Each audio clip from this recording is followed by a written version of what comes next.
El clásico pendiente que leímos en agosto fue 1984 de George Orwell, autor inglés, nacido en realidad en India por una misión política que tenía su papá, pero como Inglaterra estaba dominando esa parte de India, de alguna manera se lo considera también británico.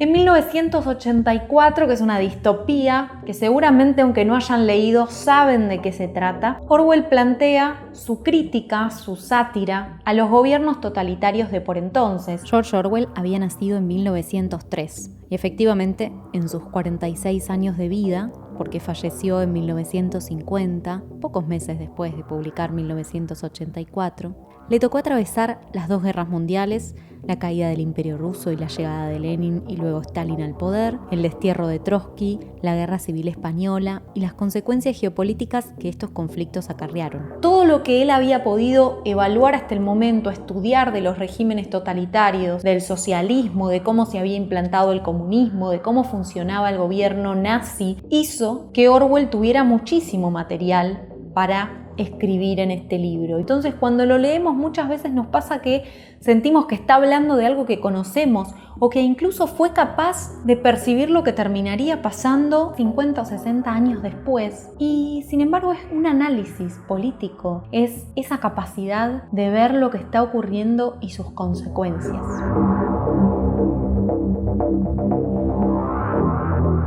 En 1984, el mundo está dividido entre tres potencias mundiales. La que nos interesa, porque ahí es donde ocurre la acción, es Oceanía, que está controlada por un partido, que es el INSOC, el Partido Socialista Inglés, que está gobernado por una cabeza que es la del Gran Hermano, que aunque no sabemos si es alguien puntual o es un grupo de gente, como que eso no queda claro. Sí, la gente lo conoce porque hay carteles en la calle con su cara, que es una cara que te va siguiendo. Hay telepantallas que en cada una de las casas, en cada uno de los rincones, están vigilándote y te están además instando a que hagas determinadas cosas y luego controlan que las hayas hecho, porque hay micrófonos escondidos en cualquier lado, entonces cualquier cosa que digas queda absolutamente grabada. Y es en ese contexto que conocemos a Winston Smith. Winston trabaja para el Ministerio de la Verdad. Dentro de este partido está el Ministerio de la Verdad, el Ministerio de la Paz, el Ministerio de la Abundancia y el Ministerio del Amor, que se encargan exactamente de lo contrario de lo que su nombre indica.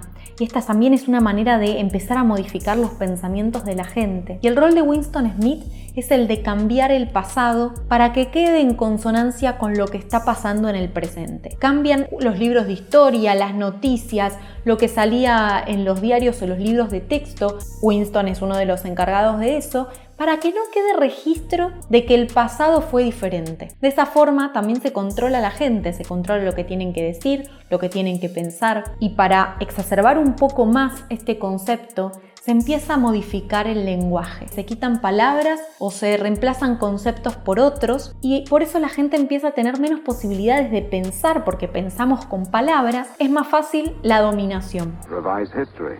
That's an unfortunate way of putting it. What you actually do is to rectify speeches and wrongly reported incidents, isn't it? Yes. Shows how great the need is for establishing newspeak as the official language as soon as possible. When a new dictionary is issued, there'll be less danger of calling things by their wrong names. Podríamos decir que el nudo de la historia, la trama, arranca cuando Winston empieza a sospechar que lo que está haciendo no le copa tanto y que tal vez el partido que gobierne está más equivocado de lo que él creía hasta ese momento. Incluso empieza a adherir a la idea de que existe un grupo revolucionario encabezado por un tal Goldstein que funcionaría de forma clandestina paralelamente a este mundo que él conoce. Y les voy a dejar la trama hasta ahí para que después ustedes vayan, si es que no lo leyeron, y se interesen y busquen qué es lo que termina pasando en toda esta historia. Este es un texto con mucha densidad de información, es una novela que nos está llevando todo el tiempo a cuestionarnos lo que está pasando en nuestra actualidad, a comparar lo que se cuenta con los políticos que nos tocan en este momento, a pensar por qué George Orwell habrá escrito lo que escribió. Es una novela que nos propone estar en constante conflicto y eso puede llegar a ser por momentos bastante pesado. Más allá de que la edición en la que lo tengo no me ayudó tampoco mucho en la lectura porque tenía pocos márgenes, porque cuando aparecían textuales de libros la letra se achicaba complicaba aún más y el interlineado era muy complejo, es un libro que les recomiendo leer con paciencia y con pasión. Van a encontrarse 1000 posibilidades para explorar, para abrir más allá, a pensar por qué se habrá querido decir tal cosa. Léanlo con Google al lado, con libros de historia al lado, para disfrutarlo más y explorar, ampliar esa lectura. Ahora les voy a ir compartiendo quién fue George Orwell, cómo llegó a escribir 1984 y mucho más. Pero si les está gustando este video y piensan que lo que viene les va a gustar, los invito a darle like y si es la primera vez que vienen a mi canal, hagan clic en el botón de suscribir, que eso ayuda un montón a que YouTube detecte que estoy creando contenido interesante y así crezca más el canal. Muchas gracias. Good evening, George Orwell. Me sorprendió mucho enterarme que en realidad George Orwell se llamaba Eric Arthur Blair, pero había decidido cambiarse el nombre, aunque no legalmente, por una cuestión de proteger a su familia, en el caso de llegar a publicar algo que pudiera resultar perjudicial.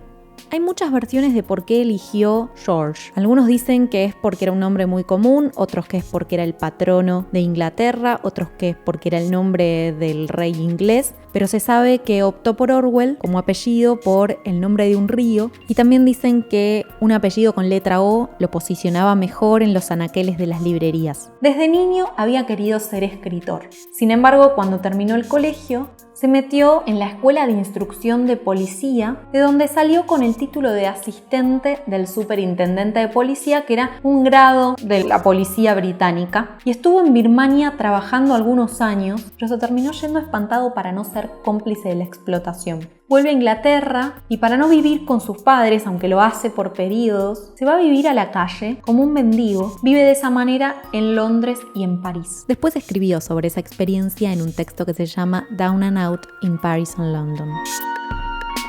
En 1936 viajó a España para unirse al ejército republicano en lo que fue la guerra civil contra quienes querían tomar el poder de facto, el general Francisco Franco entre ellos, quien después quedó como cabeza del poder y ejerció una dictadura en España. Para muchos, el libro Homenaje a Cataluña, escrito por Orwell al respecto, es uno de los mejores para documentar lo que ocurrió en esa época. Y de hecho, gracias a ese libro se construyó lo que se conoce como la Ruta Orwell, que hoy en día se puede visitar y que muestra cómo se luchaba cuerpo a cuerpo en las trincheras en esa época.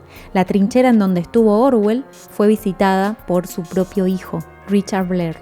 En ese contexto recibe un balazo en la garganta que lo dejó para siempre con complicaciones para hablar. Ya de vuelta a Inglaterra y con el comienzo de la Segunda Guerra Mundial a las puertas, Orwell empieza a trabajar en contra de los nazis y obviamente eso lo coloca en la posición de Inglaterra y trabaja para la BBC, dando informes de lo que sucedía para quienes vivían en India. En 1943 escribe Rebelión en la Granja, que es una crítica y una sátira, vamos a decirlo también, de lo que ocurría en el régimen de Stalin en la Unión Soviética, donde el cerdo principal hace las veces de Stalin. Y hay una frase, aunque yo no leí Rebelión en la Granja, que me parece muy interesante, que dice: todos los animales son iguales, pero algunos son más iguales que otros. Ya casado con Eileen O'Shaughnessy, deciden adoptar un hijo en 1944. La inminente muerte de Eileen en 1945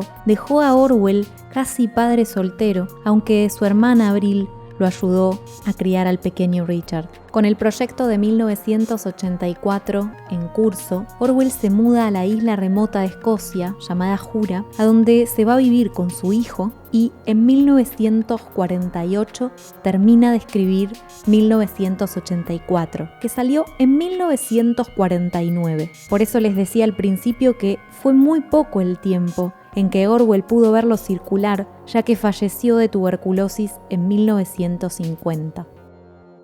If you want a picture of the future, imagine a boot stamping on a human face forever. La obra de Orwell llamó tanto la atención que aparecieron quienes quisieron adaptarla a distintos formatos. Fue adaptada, por ejemplo, a diversas películas y en la actualidad se está preparando mediante Paramount, una película que se va a llamar 2084, con guión de Mattson Tomlin, que va a ir medio en un plan como si fuera Matrix o Inception, y que va a ser no una adaptación de 1984, sino hechos similares pero de 2084, para llevarla a una readaptación futurista.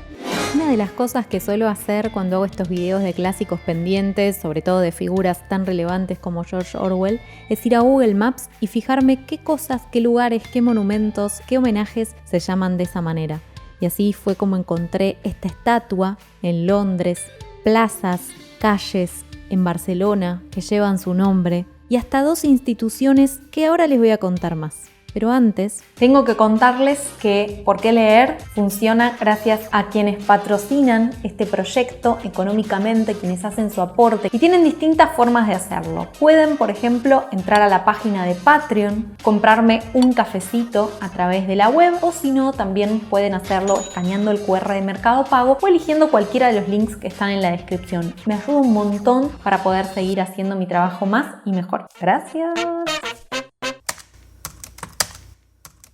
Está la Fundación Orwell, que conserva el archivo en donde se encuentran distintos documentos, hasta un cuaderno donde escribía Orwell, y eso está digitalizado, les dejo el link en la descripción. Y por otro lado está la Orwell Society, que tiene como cabeza visible al hijo de Orwell y que también se encarga de difundir su obra, cuidar la figura de Orwell, y van a encontrar en su página de Facebook un montón de información súper interesante, aunque está en inglés, que les permite constantemente seguir con el debate y con las consecuencias de sus obras. Espero que me dejen la opinión que les generó el libro o las ganas que les despertó de leerlo este video acá en los comentarios, porque los voy a leer a todos. Les mando un abrazo muy fuerte, hasta el próximo video y hasta la próxima lectura.